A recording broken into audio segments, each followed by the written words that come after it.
Hello guys, good afternoon. সকলে কেমন আছেন? আজকে আমি আপনাদেরকে দেখাবো আমাদের গ্রামের বাগানে কিছু কাঁঠাল এবং কি কলা গাছের বাগান। চলুন আমরা দেখি আমাদের কলার বাগান এবং কাঁঠাল। আমাদের চলেন আমাদের দেখাই আমাদের বাগানের ফলের গাছ।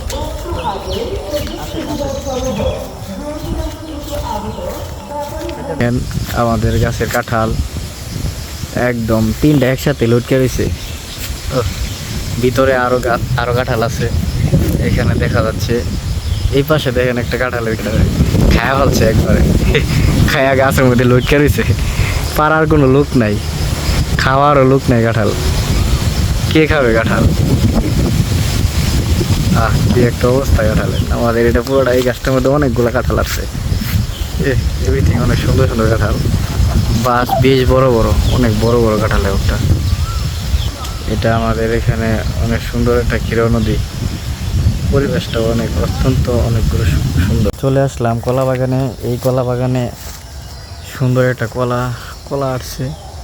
এটা সবরি কলা নাকি কলা আমি ঠিক চিনতে পারতেছি না, সম্ভবত কপি কলা বলে এটাকে।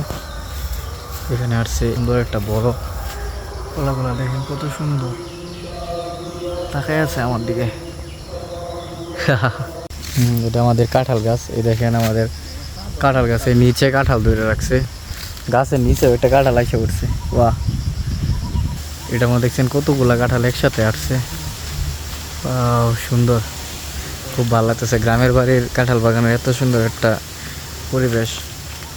অনেকে এলাকায় এরকম নাই কাঁঠাল, কিন্তু আমাদের বালুকা কাঁঠালের জন্য অনেক বিখ্যাত। বালুকাতে অনেক। এটা হচ্ছে আমাদের কলা বাগান।